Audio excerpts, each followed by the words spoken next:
Hello everyone, I am your teacher for this particular topic. Let me explain this topic to you. So आज जो हम लोग यहाँ पे डिस्कशन कर रहे हैं वो है आपके चैप्टर इलेक्ट्रोकेमिस्ट्री. और उसमें जो है डिस्कशन करेंगे हम कोरोजन का, जो कि आपका हिस्सा है एनसीईआरटी क्लास 12 यूनिट 3 का. सो यहाँ पे जो है ये पर्टिकुलर चीज़ चालू करते हैं. तो सबसे पहले हम डिफाइन करेंगे आपके कोरोजन क्या होता है. सो कोरोजन, सो यहाँ लिखते हैं it is a process of oxidation of metals by the atmospheric gases such as oxygen, CO2 and H2O. Right. तो ये तीन गैसेस जो है बेसिकली आपके मोर ओवर लेस आपके डिफरेंट डिफरेंट कोरोजन में पार्टिसिपेट करता है, और जो यहाँ पे आपका ऑक्सीडेशन होता है मेटल्स का. तो यहाँ पे जो है हम लोग को इक्वेशंस जो है आपका क्या होने वाला है तो हम वो देखेंगे. तो यहाँ पे हम स्पेसिफिकली बात करेंगे कोरोजन ऑफ आयरन की. तो अगर हम कोरोजन ऑफ आयरन, क्योंकि कोरोजन ऑफ आयरन को हम जो है यहाँ पे कहते हैं corrosion of iron is called as rusting.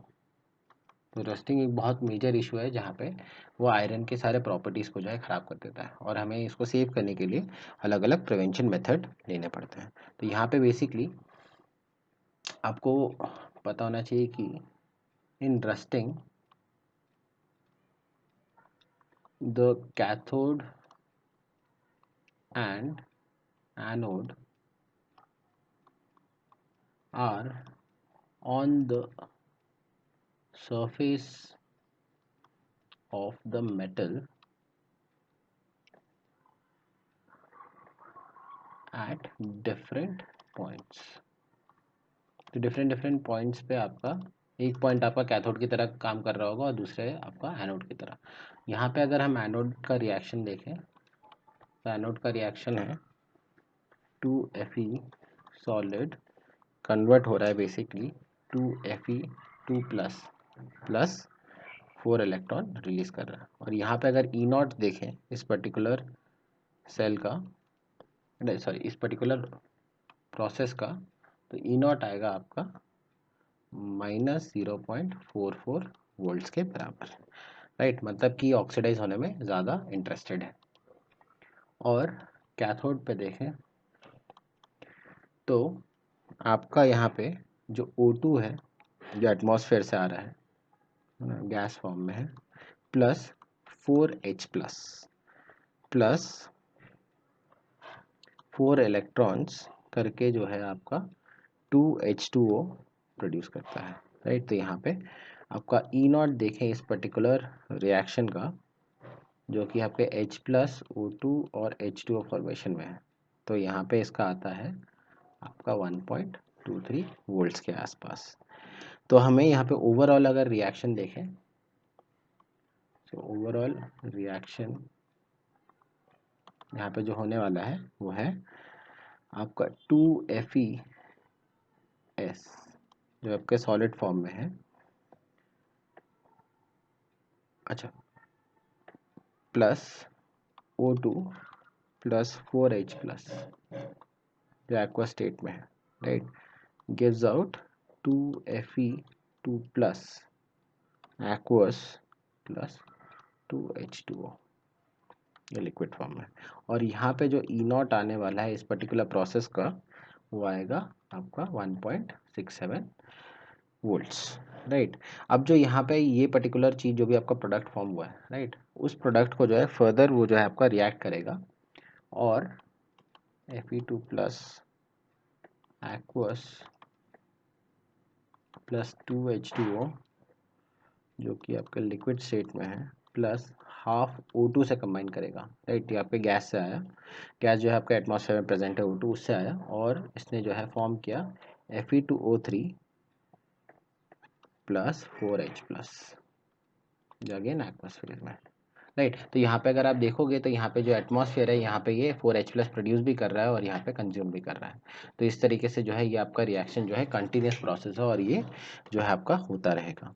अब यहाँ पे दो तीन चीज़ें जो हमें ध्यान देनी है। तो यहाँ पे जो सप्लाई ऑफ H+ है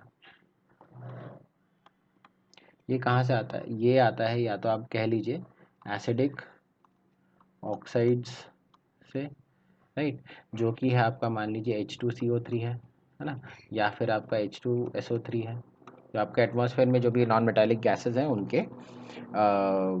एसिड्स जो भी हैं उनसे, राइट। सो ये यहाँ पे एसिडिक ऑक्साइड प्लस H2O आपका जो एटमॉस्फेयर में प्रेजेंट है, इसके कॉम्बिनेशन से यहाँ पे आपका H+ रिलीज होता है, राइट। इसके अलावा हम जो है यहाँ पे अब डिस्कशन बढ़ाते हैं अपना कि इसको प्रिवेंट कैसे किया जाए। सो prevention from corrosion. So prevention of corrosion की बात करें, स्पेसिफिकली अगर हम रस्ट की बात करें तो रस्ट का हमें जो है यहाँ पे फॉर्मूला भी पता होना चाहिए। तो यहाँ पे रस्ट जो है आपका आता है Fe2O3.XH2O, राइट। ये आप हम लोग कंसिडर करते हैं कि ये आपका फॉर्मूला है आपके रस्ट का। अब ये रस्ट को जो है अगर आपको प्रिवेंट करना है तो आप क्या क्या कर सकते हो इसके लिए। तो यहाँ पहला पॉइंट आप ये कर सकते हो कि paint the surface of iron, right. तो आप जो आयरन का जो भी सरफेस है उसको आप पेंट कर दो, या फिर आप क्या है deposition of another metal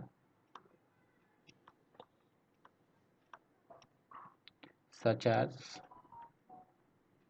Zn on zinc surface on iron surface, right. तो आप जो है अनदर दूसरा मेटल जो है आपका वो अगर डिपॉजिट कर दोगे उसके ऊपर तो वो आपका कट ऑफ हो जाएगा। अगर कट ऑफ हो गया तो आपका जो है यहाँ पे आयरन जो है आपका रस्ट नहीं करने वाला है। तीसरा तरीका ये है जिसको हम कहते हैं सैक्रिफिशियल इलेक्ट्रोड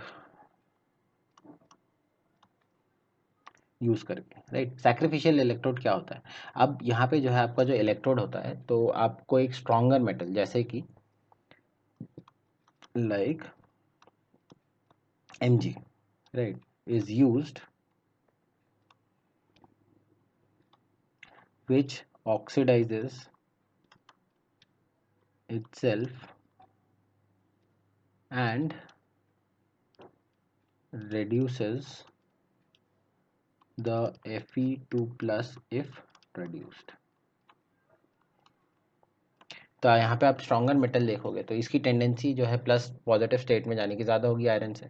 तो अगर यहाँ पे मान लीजिए कोई आपका Fe+2 बना भी है रस्टिंग के कारण, वो जो है वापस से उसको रिड्यूस करके चेंज कर देगा, राइट। और ये इलेक्ट्रोड अगर आप बार बार चेंज करते रहिए सैक्रिफिशियल इलेक्ट्रोड तो आप जो है उसको प्रोटेक्ट कर सकते हो। तो ये जो है आपके जनरली गैस पाइपलाइन जो आपके अंडर वाटर होते हैं उनके लिए या फिर जो अंडरग्राउंड होते हैं उनके लिए यूज़ करते हैं। तो सरफेस पे आपका जो है ये सैक्रिफिशियल इलेक्ट्रोड रहता है जिसको आप जो है रिप्लेस करते रहोगे और आपका अंदर जो पाइप है वो आपका बचा हुआ रहेगा। So I hope you have understood the explanation of this particular topic.